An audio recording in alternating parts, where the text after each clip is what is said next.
Good evening, everyone, and welcome to our Chappaqua Central School District Board of Education meeting for Wednesday, October 30th. The board has been in executive session discussing, seeking legal counsel, discussing litigation and contract issues. May I have a motion to return to public session? I move. Second. All in favor? Aye. Okay, can you please rise for the Pledge of Allegiance led by Helen McCall? I pledge allegiance To the flag of the United States of America and to the republic for which it stands, one nation, under God, indivisible, with liberty and justice for all.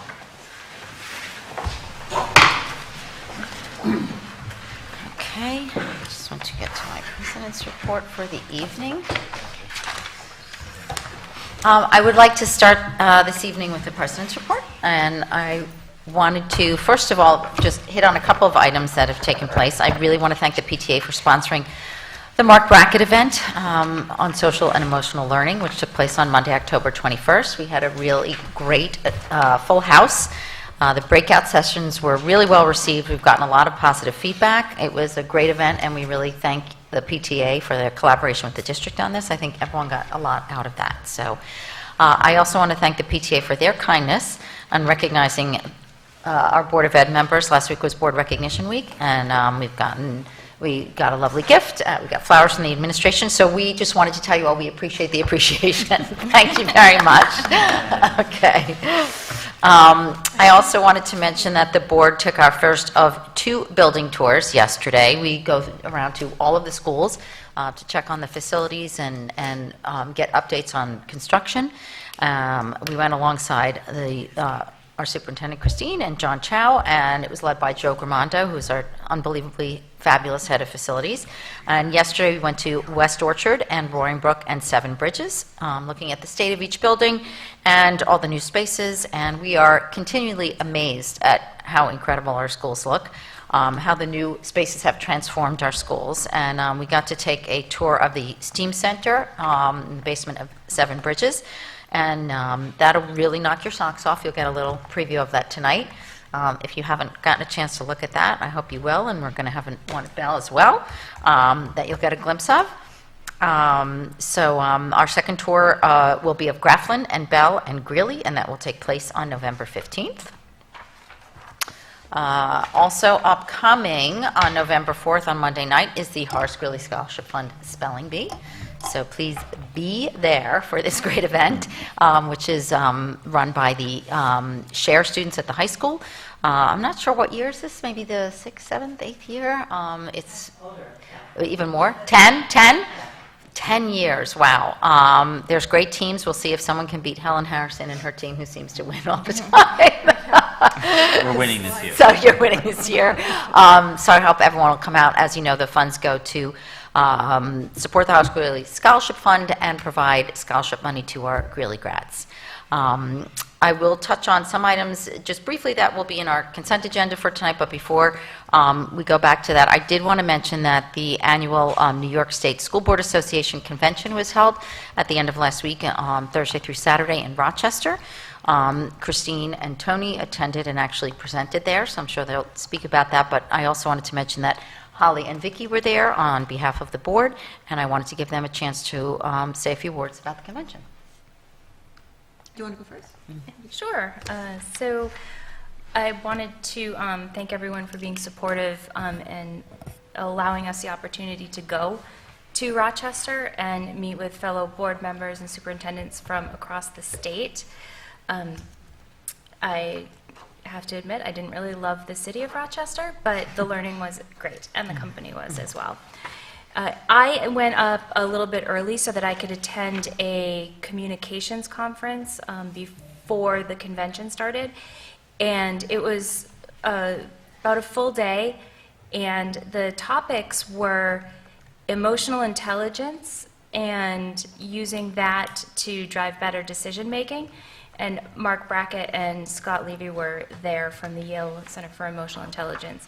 So it was a really fantastic morning, and I'm happy to talk more in depth with anybody who's interested in some of the things that I took away from that. The afternoon was on creative problem solving, and again, using divergent thinking to help drive better decision making.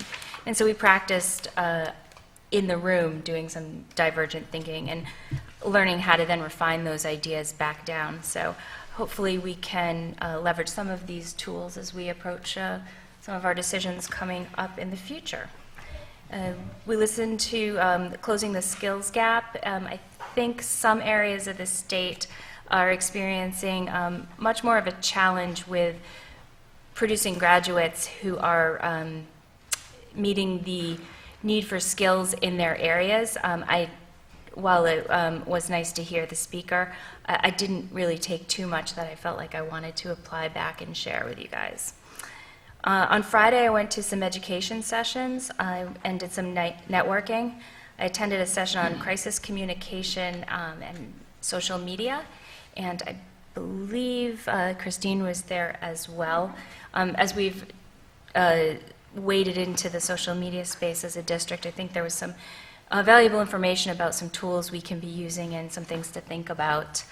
And then I also attended a board officers roundtable. We did some experience sharing, and I picked up a manual for the board president, which if you feel like you'd like to look through it, you're more than welcome, as is anybody else. And then the last thing I went to that day was Christine and Tony's presentation. And maybe I'm biased, but I think honestly, and I spoke to others who agree, it was actually the best session I attended. Of course. That's not true. The response in the room was very positive. In fact, they had a line of people coming up to talk to them after, because it was such a great presentation. Thank you. So very, very proud that they were able to share their experience and experience and expertise with other board members and superintendents. And then Saturday, the last session that I attended before I headed back was on the differences and commonalities of IDEA and Section 504. As everybody knows, we do approve CSE reports, and it was very helpful, both from a personal standpoint to understand these things, but also as a board member, as I'm reading reports and listening to concerns, to have a much deeper understanding of the difference between those two. And for my board member colleagues, I do have a whole bunch of other handbooks that I picked up, meetings, committees, the communications. So anybody's welcome to borrow these, look through them if you want to see some of the stuff that I learned. Great, thank you. So I also want to thank the district for their support in these programs. We talk a lot about the staff getting professional learning opportunities. It's really important for board members to also learn how to be better board members and serve the community. So before the convention, I also went up for a day-long program. Holly went to the communications one, and I went to a law seminar, and we covered a lot of topics. I also have a whole booklet that we could copy and send to fellow board members. It's a very well-regarded program every year, and it was chock full of a lot of information, and I can't possibly get through it all, but the topics were communication in a crisis, a lot of good information on data privacy and current issues there, new issues on exemptions for student immunizations, a lot of other new laws and regulations, legal landscape related to providing services to students with mental health and substance abuse issues, the school board's role as an employer and where does the board's authority begin and end, and new court cases and rulings on many different issues. So again, it's a pretty hefty book. It's also online, so if anyone's interested, I can send this to you. So that took place on Thursday. On Friday, I attended a conference on crisis communication. one on policy. I attended a meeting of the Council of Local School Board Associations. That's due to my membership on the Westchester Putnam School Boards Association Board of Directors. This was a council of all of the state's local school boards associations.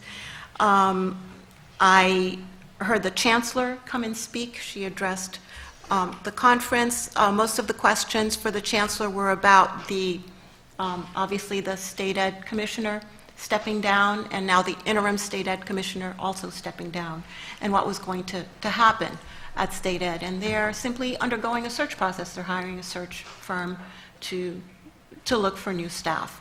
I had a question for the chancellor, which was basically, having been on the school board for the past 8-9 years or so, I've seen education policy being set by our political system, our legislators, and the governor. And I do feel that the regents and the state ed department do have a role in setting educational policy rather than leaving it to the political system. And they have not been, well, you know, I think they're doing the best they can. I believe they're underfunded. But I think the leadership there needs to do something different to assert their voice in a much stronger way, so that our educational policy coming down from the state is consistent with what we do here on the ground and what's rational and reasonable for school districts. So they listened, but I don't know if things are going to change there.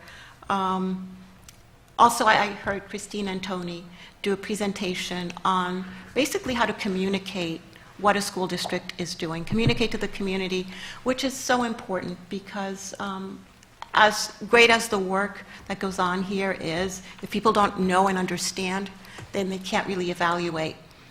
So it was one of the best presentations I've seen. Congratulations, Tony and Christine. We have an incredible crew here, and we were so proud of them. Thank you, Vicki. Thank you. Also, we had a Westchester Putnam School Boards Association dinner, and we had a nice dinner. I want to say that it was Christine's birthday, so she got a candle on a cupcake. And the following day was a business, an annual meeting. I attended. Holly was unable to attend because unfortunately only one person from a school district is allowed to attend because you vote, so we can only have one vote. So these were resolutions that the state decided to adopt. All the school boards voted on these, so I'll go through as quickly as I can what the priorities are on a statewide level for school boards. There was a resolution for encouraging boards to develop strategies to integrate respect for differences into the educational experience.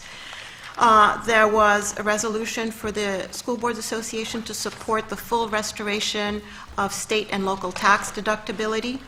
A resolution to require state funds to all state mandated school meal programs and practices. Let's see.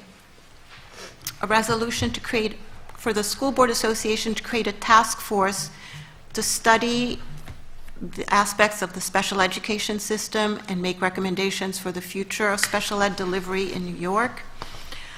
To support the legislation that would require independent hearing officers in 3028 hearings to accept the penalty sought by the district if there's a finding of guilt. A resolution to oppose legislative curriculum mandates. Legislation authorizing municipalities to install speed zone cameras in school zones. To support legislation to eliminate the limit on the BOCES district superintendent compensation. Another resolution to support requiring notification to districts about restraining orders prohibiting contact between students and parents. Currently, districts don't get notification, so that creates a whole host of problems. A resolution to support legislative action in the regulation of vape products. Resolution to support federal and state legislative and regulatory action to address educational and fiscal needs regarding unaccompanied minors into New York State. Another resolution to to increase the maximum age of participation for inclusion sports. So right now, students can be in school until the age of 21, and there are certain inclusive sports programs, so we want students who are, over the age of 18 to be able to participate in that. A resolution to support increasing the flexibility, to reducing the flexibility of charter schools to hire teachers without a valid New York teaching certificate. Legislation to increase penalties for any business that sells vaping products to underage children, or against an adult purchasing vaping products for any person who is underage. Sample board policies to require members who are newly elected to serve as officers to participate in at least one accredited officer training, and another to require board members to each year have at least one new training. A resolution opposing lowering the age of eligibility for school bus drivers from 21 to 18. And recommendations for appropriate parameters for social media and electronic communications between students and school district employees. And again, another recommendation for professional development programs related to ethical practices and protocols for employees to follow when using social media and electronic communications. So that was the end of the day on Saturday, and I'm also willing to provide any further information that the board would like or that the community would like. Thank you. And that was That's it. very helpful. Thank you very much. I want to mention briefly that again tonight, this will be week 2 of us moving to a consent agenda, which is, we find is a more efficient way to get through some more routine matters, to cover them in a single motion, contracts and items that are more routine in our business. So we will be passing those, or asking to pass those in a single motion, but we're going to address some of those. Christine will talk about them in the superintendent's report, and I did want to mention a couple of things which she will touch on that you will see in recommended action under number 5 tonight. We do have several Instagrams from the Chappaqua School Foundation, which they will explain, which we're very excited about, and we're always very happy about our partnership with CSF. And you'll also see that we have approved a contract to have a permanent school resource officer here at Greeley. Michelle, who has been here from the Newcastle Police Department, will become our SRO, and again, Christine will explain that in more detail.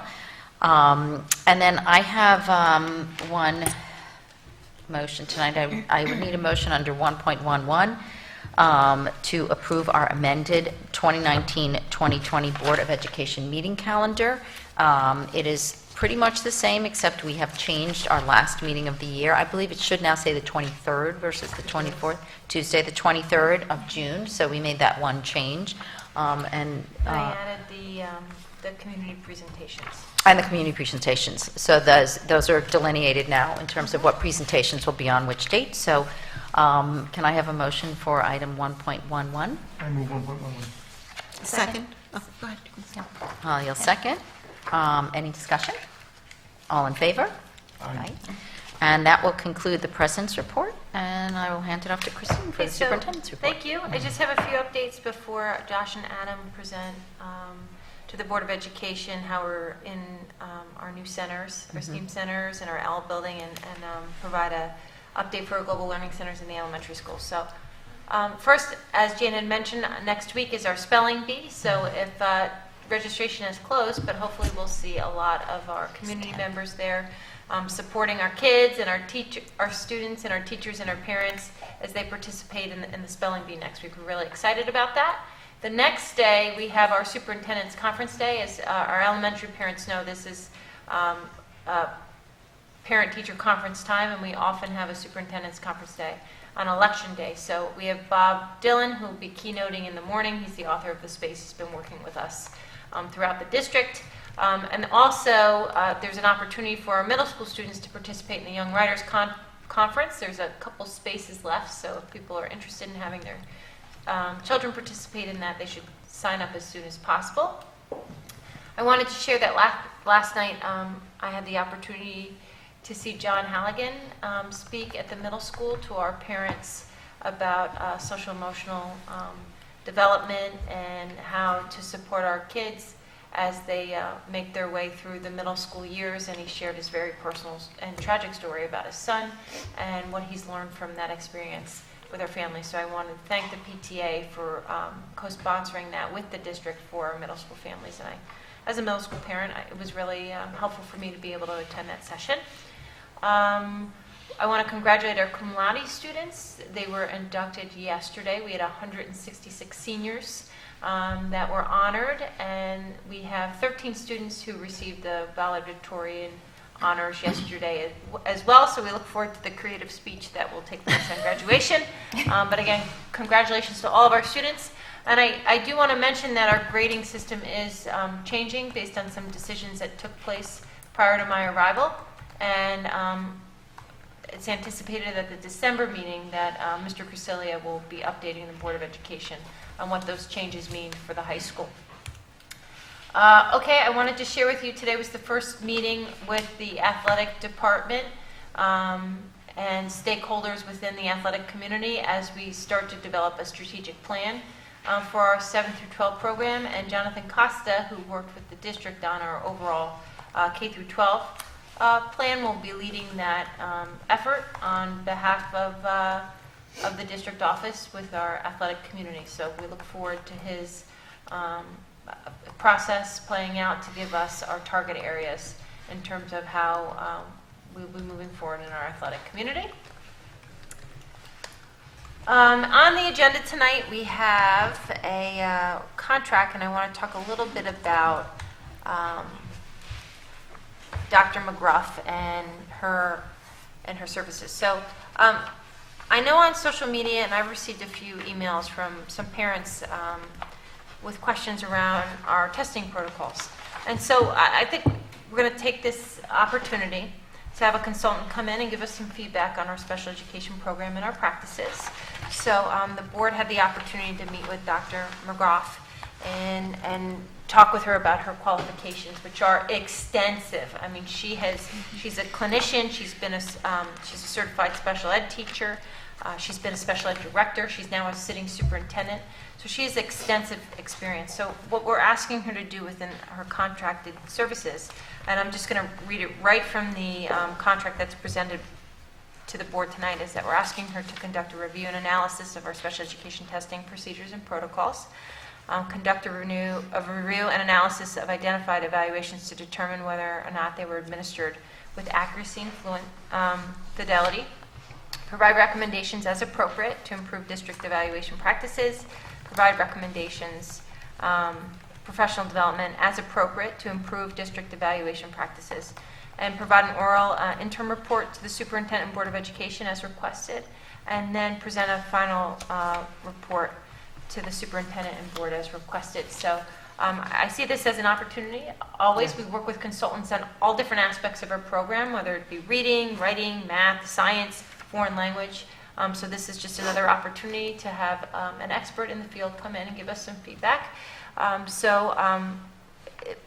Pending board approval tonight, I'd like to, in our biweekly update, which is scheduled to go out on Monday, provide some information about this to the larger community. Mm-hmm. So really excited to have her working with us in this capacity. So, Okay, so now we'd like to talk a little bit about the Instagrant. So Adam is the liaison from the district office who works with the foundation. So I asked him if he could share a little bit about the Instagrants on the agenda tonight. Yeah, we have 4 Instagrants that are we hope you will approve tonight. They're 5.3 through 5.6, and we've summarized them here on the slide. They represent, or they come from 3 different school buildings.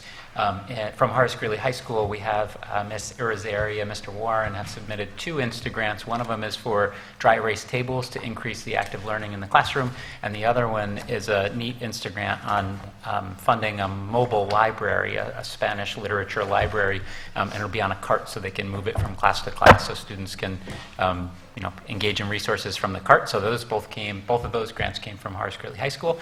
We also have exciting one from the Grafflin Kindergarten team, where they're looking at more flexible seating options for the students. And then really the fourth one, because the first is two separate grants, the fourth one is Mr. Palmieri from Seven Bridges has a grant for podcasting, where he wants to enhance his investigative journalism unit and introduce his students to podcasting at Seven Bridges. So I'm really excited. I think all of these will really lift the level, enhance the program, and thank you to the CSF for the generous donation in those areas. All right, so on our agenda tonight, as Jane had mentioned, we have our SRO appointment. So just so I can remind the community, we had done an extensive process last year looking at our entire safety procedures and protocols K through 12. And in that process, we had asked the community for feedback regarding the feasibility of having an SRO as a part of our community.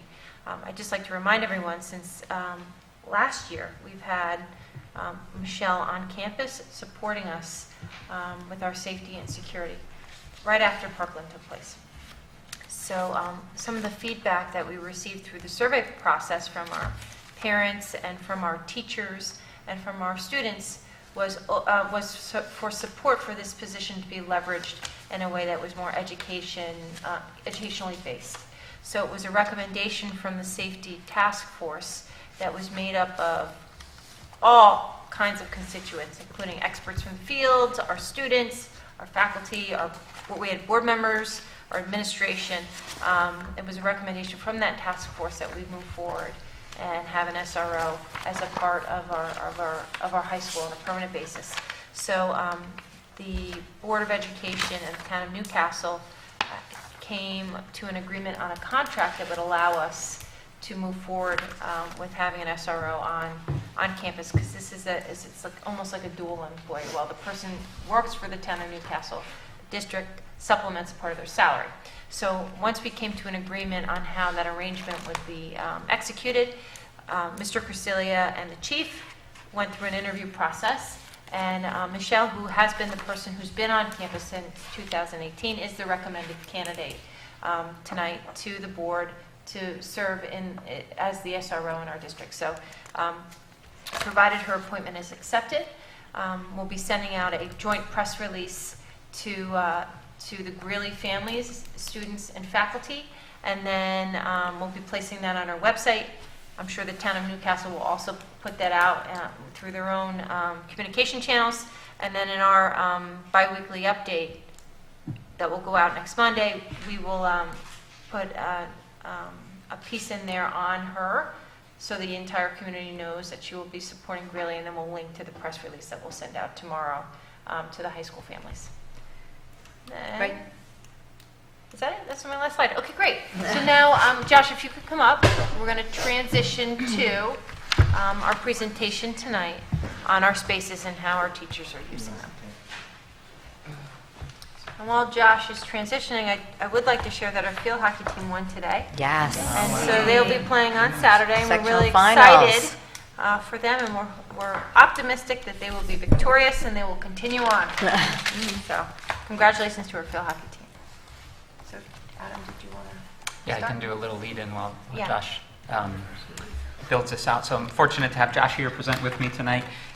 Josh, as most of you know, is the Director of Technology, Innovation, and Mathematics, and we'd like to give you an update on our GLCs and also talk a little bit about our STEAM continuum as it relates to the work that was done down in the elementary GLCs, the middle school STEAM centers, and a quick update on the Greeley STEAM building. And then we're also going to touch on L building as well as the Greeley GLC. So we're going to go through those spaces, and then we have some time at the end for questions if you'd like to ask some. So the second slide is Josh is booting it up now, is basically the structure of the report. It talks about that STEAM continuum with regard to the elementary GLCs, middle school STEAM center, Greeley STEAM building. And we're going to transition over to Greeley for the GLC and the L building. So we'll start with STEAM. Oh, great. So we have done work in looking at our STEAM philosophy and creating a student-centered philosophy for STEAM education in the Chappaqua schools. We, as part of our mission, we have created a cyclical design process that really has not only driven our instruction and our curriculum, but also our space design. So researching this design process of a pre-production, a production, or post-production, we worked with the MIT Media Center, we worked with Stanford D School and IDEO to come up with this design process that goes from student to student, grade to grade, school to school, so that everybody started to talk the same language. And then years back, when we started to design these spaces, we designed it with this process in mind. So you're going to see a lot of the pictures coded with red for the student thinking in pre-production and mucking around, the yellow for when students are producing items, and the blue for the post-production, and we'll talk through those spaces. So started last year opening our elementary global learning centers, and we've seen some incredible things. So here are some pictures that have happened just in the first couple of months. Ms. Shaber's class read a book on pumpkins on a fence. So they then went into the maker space as part of the production cycle to build out some fences and pumpkins and to deepen their understanding of the text that they read and the text that they experienced. And then in first grade, a group created Rube Goldberg machines to start to think about how materials interact with each other and what types of things could have an input that goes all the way to an output. And then if you think about our entire design process and dovetailed with our Science 21 units, the third grade students are prototyping and learning about magnetic levitation. So they're prototyping building a maglev device on their iPads digitally, then going into the maker space to physically build these whatever they've designed, whether they're maglev trains, cars, any device, so that they could start to learn about magnetic levitation.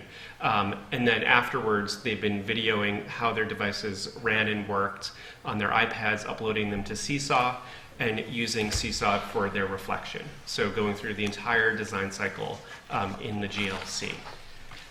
The focus for the rest of our middle and high school STEAM centers that we are really excited are opening. I mean, and I think I was saying before, the efforts of all of this construction, I want to thank basically everybody in this room, Christine, Adam, John, Tony, the board, the community. It is extremely exciting for us to take our spaces and now see students in them and learning and doing things that we never even imagined when we first started the design process of these spaces. The construction of our middle school spaces, they're both open for students. There's a lot of tinkering that has to happen with the heavy machinery at Seven Bridges. That's going to be done by the end of this month. The contractor is coming back to put the belt sander together, put the scroll saw together, all of those pieces, get the safety mechanisms in place. And they're working on Bell School as well, and we're putting the AV up in Bell School, and all of Bell School will be complete, fully functional by the middle end of November. So both schools, within a month each other, will have their final setups. And you could see, I put the yellow production in front of Joe as we take down the construction sign now to allow students in. So our spaces in our middle schools are focused around a few different spaces that we're going to outline. The first is the design commons.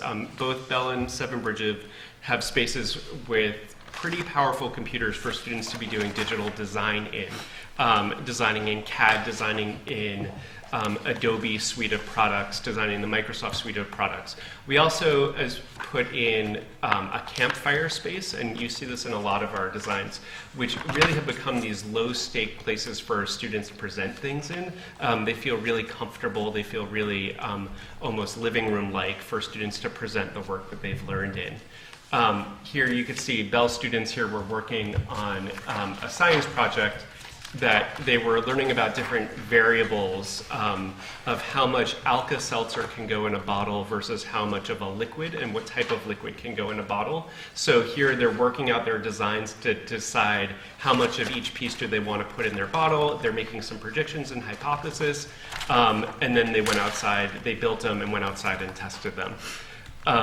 Here at Seven Bridges, you get Mallory Chin and Jamie Egan have been working on a project together where they combine their social studies classes for the past week and a half to work on their civil rights unit, and they turn that entire unit into a STEAM-based, project-based learning unit where the students here, they're in their pre-production process of researching a civil rights moment or a civil rights activist.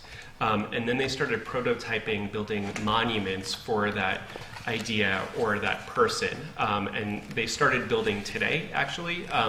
And I got to see some of their tinkering of what they're working through, and they're going to then they're going to present to each other what they've built on Monday. I was saying to Heidi before, one of the students built a representation of the 504 and IDEA Civil Rights Act, and to start to represent that as what they wanted to learn about, and did research on that, and then got to build that with our Lasercut or our 3D printers in the spaces.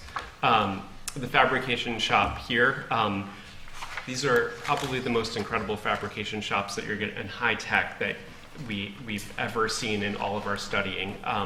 Here you can see a lot of our scroll saws, our band saws, but what is also in this is really high tech ways for students to prototype and build things. Having 3D printer, laser cutter, CNC router, a 4-axis milling machine. And the best way for me to describe it is that students get to build in software at any level, whether that's 2-dimension or 3-dimension, then make a decision of what type of material they want to build the item in or prototype that, whether that's plastic, whether it's metal, or whether it's wood, and what scale, and essentially hit Control P, and they get, whether it's laser cut, milled out, the bottom right machine will take a 3D object and start milling into that object for the students and cut it out for them. So we're seeing in that civil rights project, students are saying, okay, I built this, I found this, I've manipulated this, and then getting it and just printing it out and putting it onto their project. So it's really cool, and these are really easy for students to design something and get a product out of it, with complete accuracy and precision. Here's a project that our teachers did over the summer that we're going to be doing in our technology classes. They were designing furniture for students, and you could see they made the decision whether they wanted to laser cut out some wood. They made a stool where they just put the wood into the CNC router. So there was a lot of choice in how to do the project, but the end result of the skills that they're developing, the students are going to develop, are going to be the same types of thinking skills.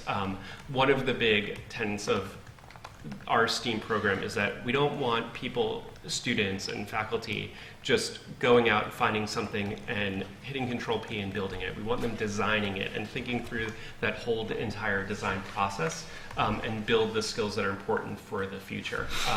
We did a significant amount of professional development over the summer. We have a really excited group of faculty who are excited to get into the spaces and use the spaces. And we now are saying, okay, so everybody's getting into the space. We're trying things out. We're making our, we're doing our initial builds. We're learning a lot, but we want to track our use and our learning along the way. So we've created a tracking system where teachers are inputting what projects they're doing in those spaces. How does it meet our design process and our STEAM skills, and keeping a calendar, all of that. So. And one of the reasons is so we all learn from each other. So we can all learn what we're doing and make connections in both Bell and Seven Bridges and across building. But also so that we could ensure that every student has experiences in that space. And we found even just by calendaring of what people are doing over the next 3 months, that every student will be in both Bell and Seven Bridges space at least once for one project over that time. And then we're going to work with teachers for additional experiences. Already, I mean, it's the end of October. These are the projects that teachers have proposed. Our math teachers building geometric structures with our 3D printers and our laser cutters so that students can start learning angles and volume and surface area, and all of their measurement unit is now happening in the STEAM Center. One project that a social studies, Spanish, and math teacher came up with this summer is having students collect data and analyze it with various builds in the STEAM Center during an activity, and have students communicating with each other in Spanish. So having that collaboration piece of it. Our English students looking at text and character and perspective, and doing a build that identifies the conflicts to understand how characters grow and change over time. So these are blurbs. These are all from teachers. And this one, the Game Boy, is my favorite one. The Lasercut shadow boxes. So an art teacher proposed that, Ms. Keegan, that they're going to use the laser cutters to make shadow box figures, but also use coding in it with LittleBits, so that there's some sort of animation within the box. So she's fleshing out that plan now. What's LittleBits? LittleBits are small programmable cubes that students program so that it can have rotation and sensors on it within there, so they can be built into the shadow box. So they have to do a little bit of electronics programming, and then figure out what the axes are on and what they're going to laser cut. So it's a combination of two, which is really, yeah. And then we have our high school STEAM Center, which I just met up with our core STEAM team today, and the ideas from them are flowing like a fire hose of what they want to do in this space. It's really incredible. So I have a couple of pictures that I put here of a kiva that we're putting up that's going to have this huge wall in front of it for students to do the presentations part of their projects. And on the right is a sample one at Juilliard of what our kiva will look like when it's completed. So the high school teachers are all doing a ton of research. On Tuesday, we have a group going down to Cooper Hewitt to work with their design team, and they're starting to develop units of study for the STEAM Center, and even beginning to develop some new courses and some new ideas. And so we are excited. So our next steps are having, now that we're putting in all of the machinery, is doing our safety training with our faculty and developing our safety procedures for our students. Databasing all of our activities so that all students have at least 2 meaningful experiences in this STEAM Center, and continue to build the excitement, innovation, and integrate the design process for STEAM skills into the development. It's really exciting to see students in those spaces, and I would say we're trying to post as many pictures as we can onto Twitter and videos and things like that, so please take a look out for all of the exciting things that we didn't mention. Move on to the GLC. Yeah. So the Greeley GLC just opened this year. The space was redesigned so that there's a variety of seating options. There's breakout spaces provided there of a variety of different sizes. There's a lot of technology integration. We've moved science research into a space in the GLC. We have a GLC classroom as well as a large conference room there. And then coming soon, the fall of next year, we're going to open a multimedia center where kids can do some video recording and high-tech podcasting in that space as well. But it's a beautiful space located in a really nice spot next to the cafeteria there, so students can use it to read and to study and to collaborate in those breakout spaces. So if you haven't been in there, please make sure you visit and take a look. We wanted to give you just a glimpse of Upper L. I know many of you have seen Upper L, but the work down there is amazing. It really is a spot that just kind of brings me full circle, because one of the first meetings I had here as an employee before I even technically started was with Christine, and it was a conversation about priorities. And the first thing that she said to me with regard to priorities is to realize the potential that's in these spaces that we're going to open. And L Building was one of those spaces that we had to really do a lot of work around the vision, the mission, the professional development, and what it would take so we could merge our curriculum and instruction in with the construction timeline that was kind of ever-changing for a little while there. So that's been a really exciting opportunity to work through a year of professional development before we open the space and to now see all that work come to fruition. These very short statements took us a long time collaboratively working with the faculty, and this is basically the vision and the mission. We want a space that's open, engaged, and inspired with a mission to foster innovation, inquiry, collaboration among students, teachers, and disciplines. And I think that we are very close to realizing that mission if you have an opportunity to spend time in that space.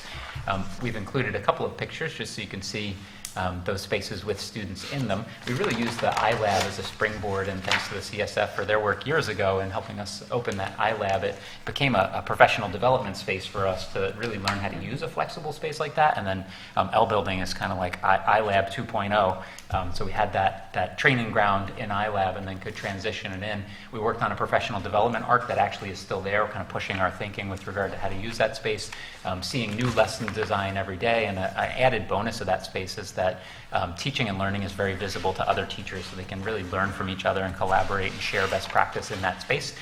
It looks very much like a kind of high-tech corporate space, to be honest with you, and to see our students in that space, 9th through 12th grade, and working in that environment is terrific. It's got a variety of small group breakout spaces, large group spaces, larger kind of double classroom size common areas, as well as learning studios, which look a little bit more like a traditional classroom. So we continue to push our thinking around how teachers can be creative to design lessons and also to collaborate in interesting interdisciplinary ways.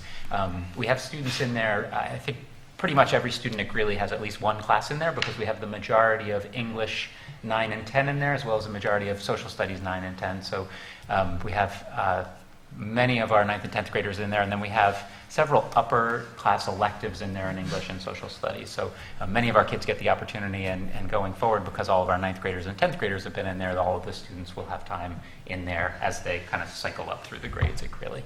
And then coming soon is lower L, which is still under construction, which is very similar to upper L, just kind of scaled again down. Yeah, and the other thing I would add, it's really amazing the level of engagement of students when they have choice of the types of seating in their space. The picture on the left, a student chose that table was the best place for her to learn and listen, and I felt really bad asking her to get off the table because that crew was so engaged working on there. So I think that's Mr. Whitmer teaching them too, right there in the left side. Yeah, it was really. So that's the space we're really excited to. This last slide, you can see some ways that students are engaging in kind of non-traditional collaborative ways, moving around the space, standing and working. There's a lot of dry erase surfaces, glass that students can write on, easels that they slide around, and you see a variety of large group and small group instruction throughout the day in there. And that's our presentation. If you have questions, I'd like to field them. I like to, first of all, these are not just new spaces, but they're new parts of our learning, right? We can't do this, can just make a beautiful space without the curriculum that we've got going on and the training that our teachers are doing to help the students of our district. So thank you for that, Adam. And Josh, you wear a lot of hats in our district besides being Director of Technology for the district and doing PD work with our staff. You have really shown leadership in directing our STEAM initiatives, so thank you for that. And I think, as you said earlier, this is progressing farther than we ever thought we would see for the students of our district. They're learning in much different ways, so I think this is a really good thing we've done, and look forward to next year's presentation to see where we're going with it. So thank you both. I'm just, my only question is how are you going to keep topping yourself, which you keep doing? It's really been incredible. I know that, the board has had the advantage of seeing firsthand all the professional development work that you've done in anticipation of these spaces and really timing it beautifully.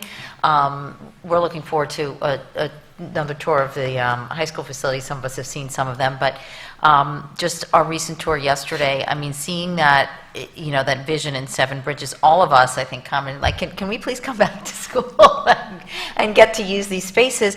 And it really is infectious, and the excitement and the learning environments that you've created and the amount of time and effort that you, Josh, and Adam, and everybody here has put into this, in addition to our unbelievable facility staff and custodial staff. And It's just been amazing.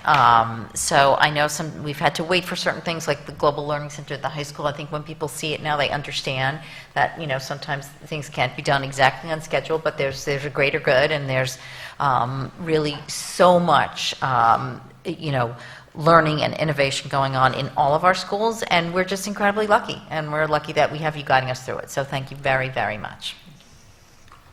I ahead. just wanted to say thank you. I was actually lucky enough to have a meeting in Upper L this evening, so I got to experience it myself, and it's such a fresh and cheerful place, and you can see that the kids are feeling that as well in all of these pictures.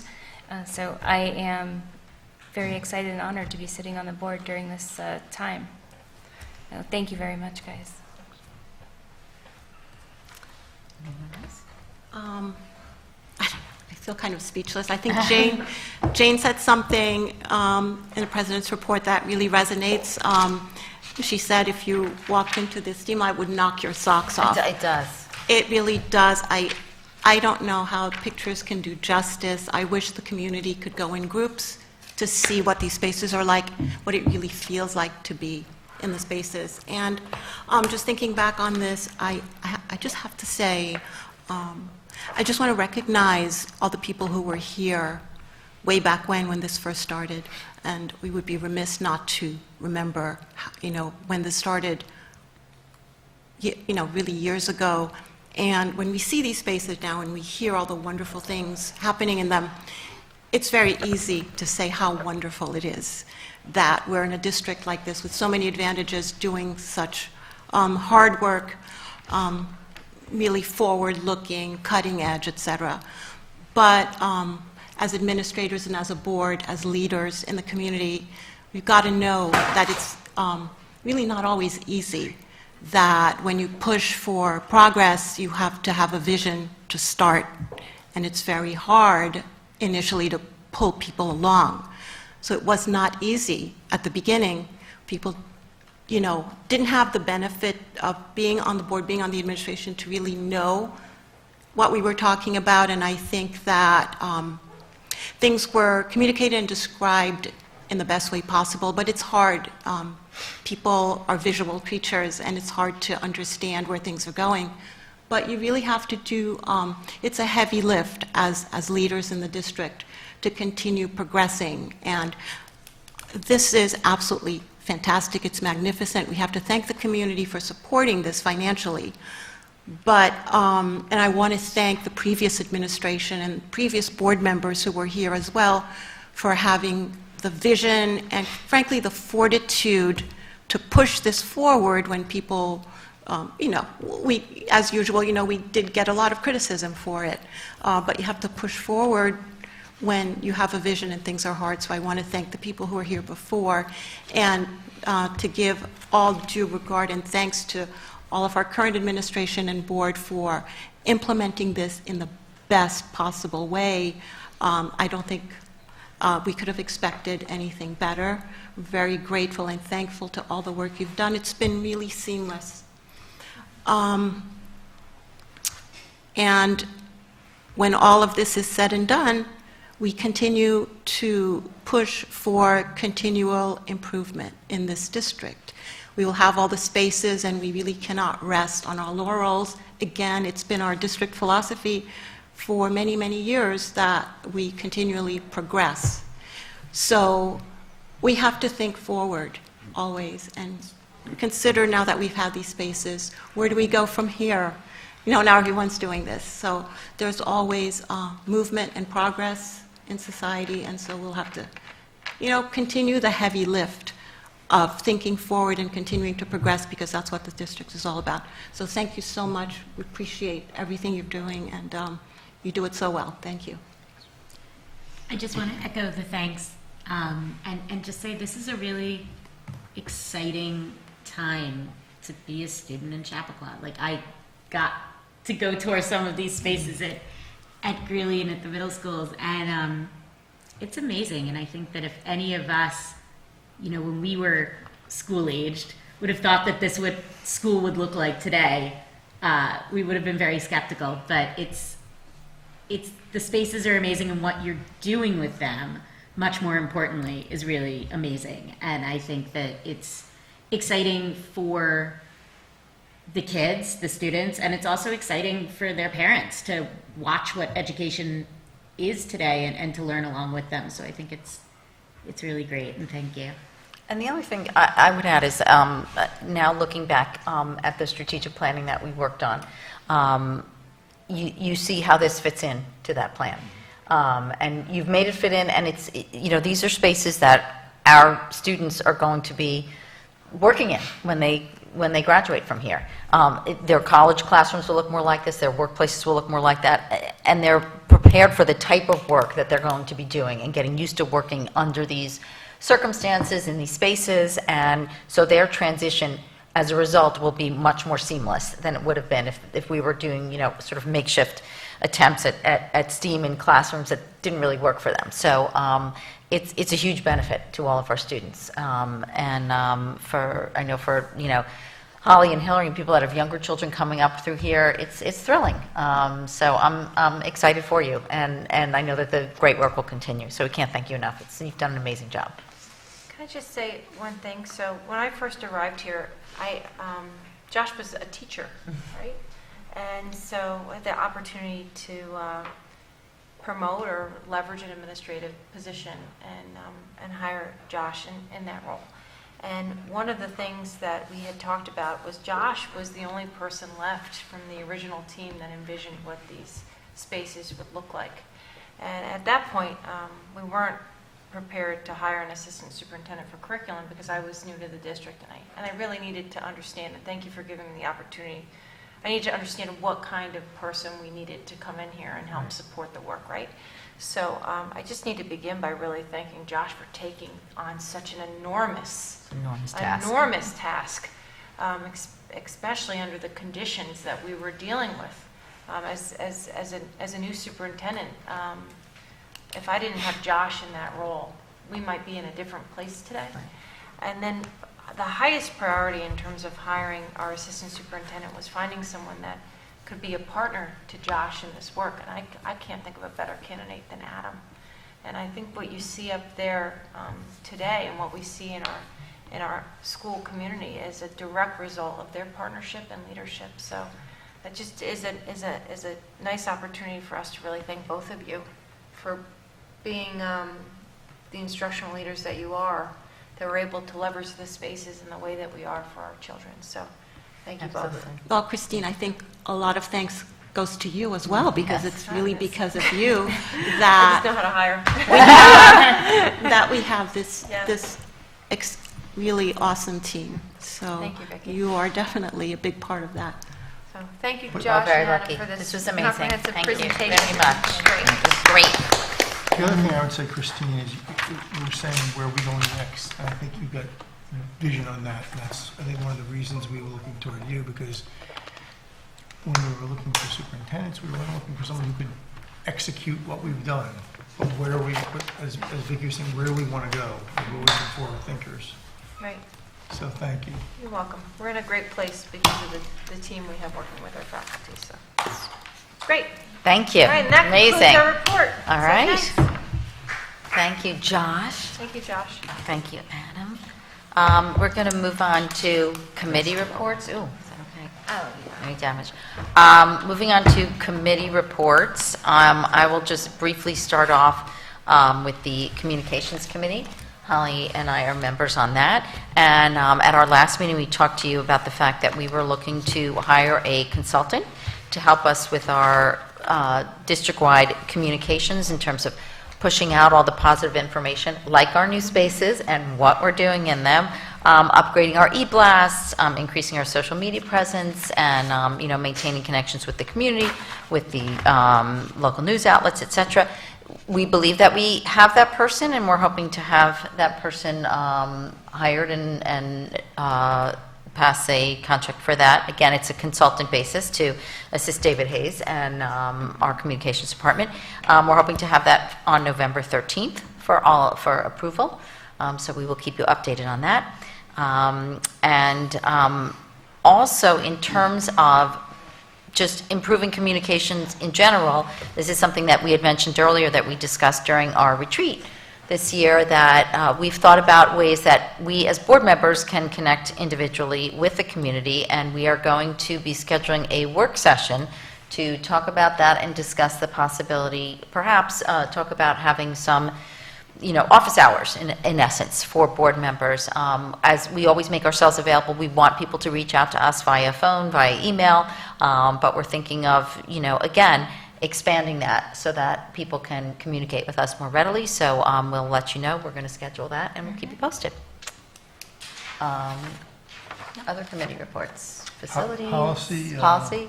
We've got a meeting scheduled for 11:21. Okay. Anything else? Facilities? No? Probably. I think we're good. Was there a meeting last week while I was away? Facilities? Was there a facilities We did have meeting? a facilities committee. We basically give the update on the other On the projects. construction? Okay. Okay.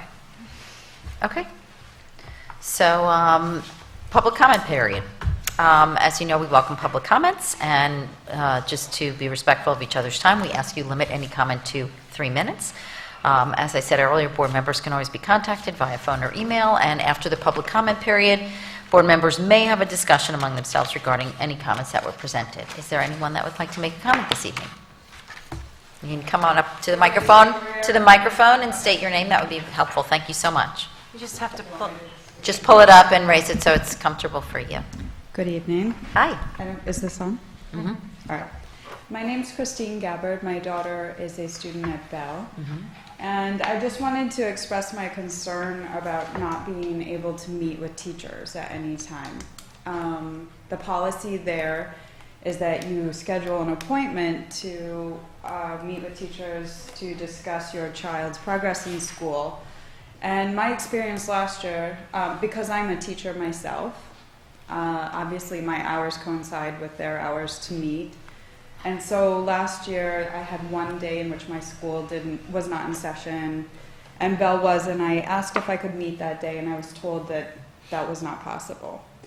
So then I offered meeting before or after school, and I was told that that was not possible.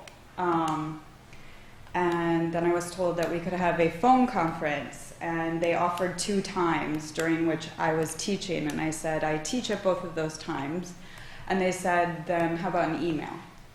And it was our daughter's first year there in Chappaqua School District, and so I really wanted to speak in person to find out about how she was adjusting to the new school, and I felt like there were no exceptions despite offering to meet before or after school or on that day, and I said I could come in at any time. And my husband and I are experiencing this issue again this year. We asked to have a meeting, and we offered to come in before or after school. We were told that's not possible. We're both working parents.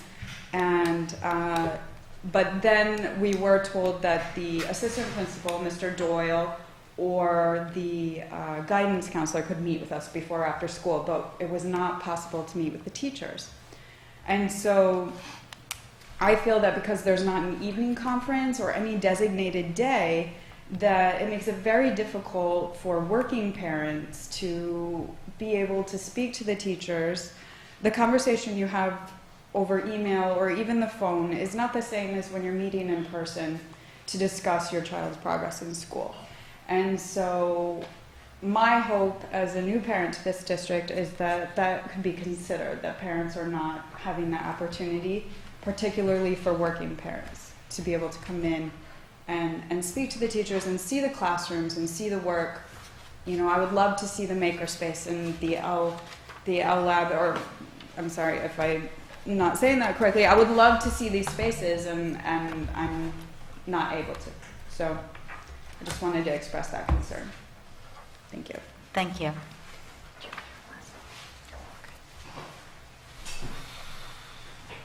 Hi, my name is Bill Connors, and thanks for having me here tonight.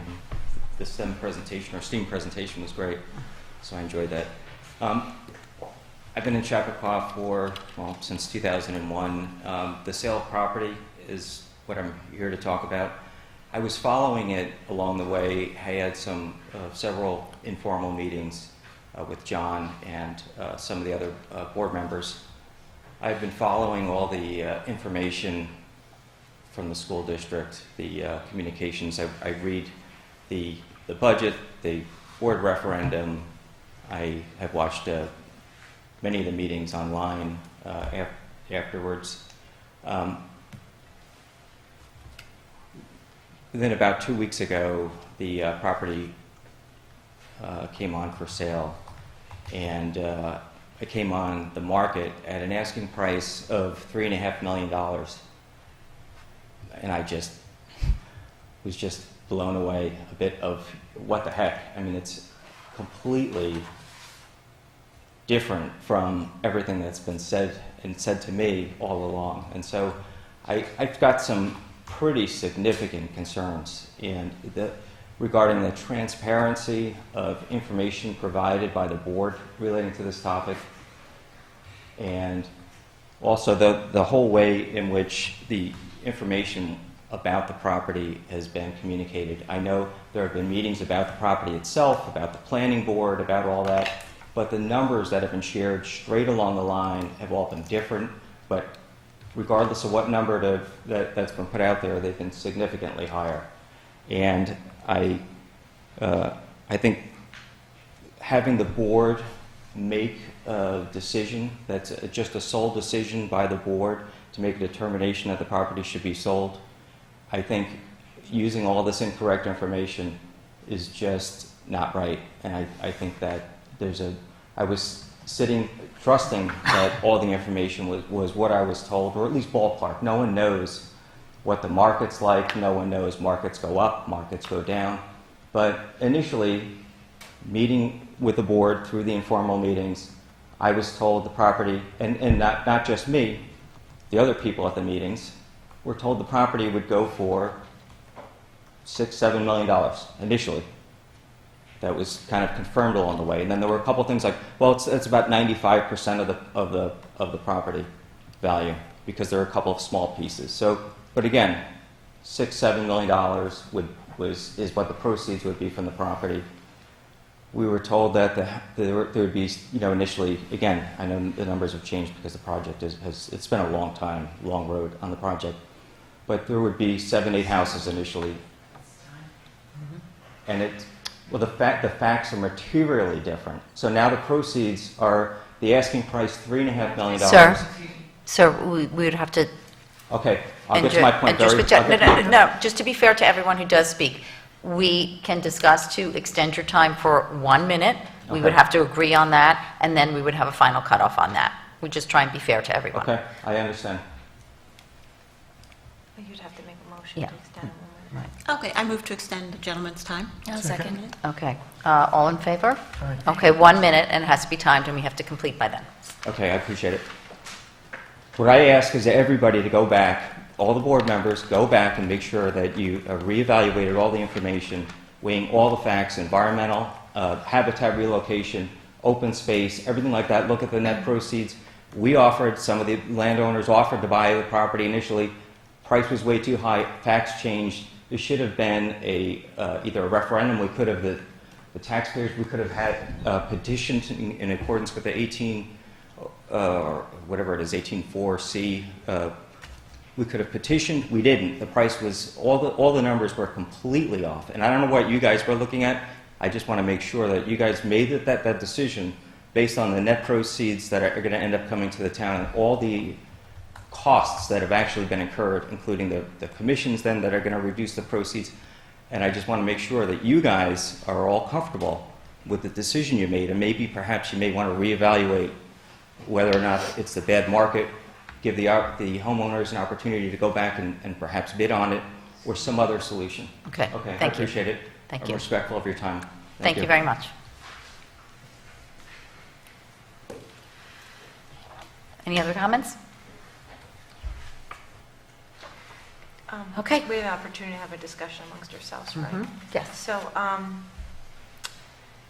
I think that we probably need to think about, based on, so we've two people who have made different comments today, very different issues. So Adam will touch base with the parent who spoke this evening.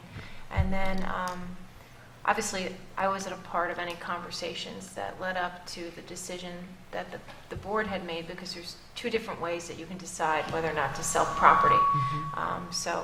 That happened before I came here. But perhaps it would be important at our next board meeting to review that process, so we all have the same information as how we came to this position today. So if you would like, we can, on the 13th, we can just review, how we landed at this place where we were selling the property. Is that something the board would like us to do? Yes. That's good. Yes, that's So John and I fine. can prepare that offline, and then we can take some of the comments that our resident made, and we can embed that in our presentation. I just, I'm thinking about the comments that we heard tonight. I also am thinking about the recent media coverage and some of the inaccurate information that was in the media coverage. And so I'm just thinking that it might make sense for us to just revisit this issue holistically. Not that that would change any outcome, but I think it's important that we all have the same information. Yes, I think So this it has would be been helpful. discussed over the years with different board members and different administration, and I think it would be helpful to give a brief summary. We've always felt that we've been transparent. We've discussed this in public. There's nothing that we have problem discussing in public, and we have felt comfortable with the information that we've gotten and have discussed and with the way that we're moving forward, but it's always important that the community understands our process. So I'm always in favor of, if there's a need for greater detail on that, that's fine. Yeah, I think it's a good idea, Christine. Okay. Let's do it. All right. Thank you. Thank you, everyone, for your Okay. comments. Item number 3, approvals and ratifications. May I have a motion for 3.1, which is to accept the minutes of the October 15th, 2019 board meeting? I move 3.1. Second. Any discussion? All in favor? Aye. I recommend 4.1 instructional as presented. I move that we accept the superintendent's recommendation for 4.1. I will second item 4.1. Any discussion? All in favor? Aye. Just like to thank Ross Cooper for covering for Doreen while she was out. Yes. It's And he did a terrific comforting job. to know our assistant principals can take on leadership roles with our support when our principals have to deal with personal issues. So, Yep. I recommend 4.2 non-instructional as presented. I move we accept 4.2 as presented. A second? Any discussion? All in favor? Aye.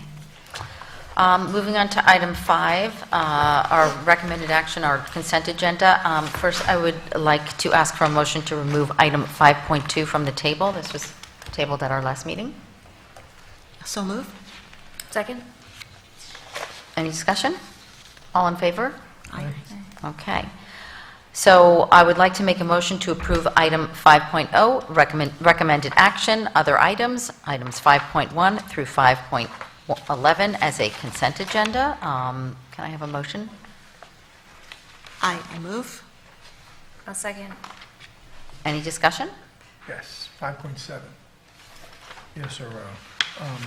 So as a board, I think we've each individually deliberated over this and thought about having an SRO in our high school is something that we've never done before. And I believe that we've reached a decision that will help provide additional resources for our student and staff, for safety, security, and help build relationships between our school community and our overall community. And I'm very excited that Officer Michelle Mizzochi will be our SRO. From my interactions with her, I see her as having expertise and temperament that will integrate well into our high school.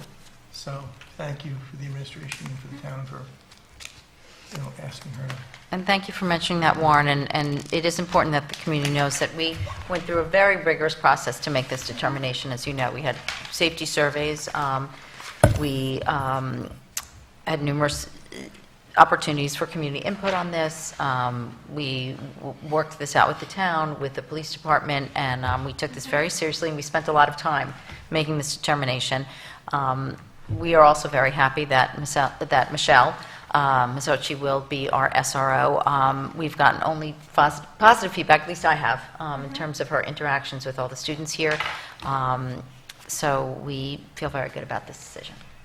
Yeah, and we took a lot of time to make sure that, I mean, knowing Michelle made it very easy, but just to make sure that whoever it is would be someone who really knew how to work with kids, really understood adolescence, understood special ed needs, and was willing to work with the administration and parents and the community on an ongoing basis to make sure that the work is as effective as possible. So, And I'd just like to say that I'm glad that we can officially welcome her to our community, because She's been with us for a while, right? she's been, and now it's on paper. It's perfect. Yeah. Thank you. Does anyone else have any other comments? I just want to take the opportunity, I know that Adam and Christine commented on the CSF grants, but as CSF liaisons, I want to take the opportunity to thank CSF once again for the Instagrant. Instagrant is a great program that allows teachers to take advantage of the grant system in a timely way. And I just want to thank them for all their hard work, both CSF and the staff who take part in requesting the grants and being so thoughtful in what they work on with CSF. Great, thank you. So all in favor of our consent agenda? Aye. Aye. Okay. Facilities, item 6. These are acknowledgement of change orders that were approved by the superintendent per our board resolution adopted at the June 14th, 2017 Board of Education meeting.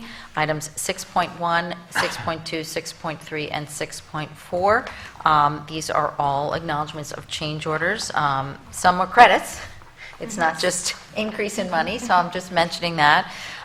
This all has to do with our capital improvements at the high school and I think at Roaring Brook. So can I have a motion to acknowledge the change orders in items 6.1 through 6.4? I move we acknowledge the change orders and cheer for the credit. Yes, I will second the acknowledgement. Any questions, comments? All in favor? Aye. Aye. Item 7, financials. I'd like to take 7.1 and 7.2 together and have a motion to accept the claims auditor report for September 2019 and to accept the treasurer's report for September 2019. Can I will move items 7.1 and 7.2. I will second that. Any discussion? All in favor? Aye. Item 8, notice of future meetings. Our next meeting is Wednesday, November 13th at 7:30 p.m. At the Academic Commons, and the meeting after that is Wednesday, December 11th, also at the Academic Commons, 7:30 p.m.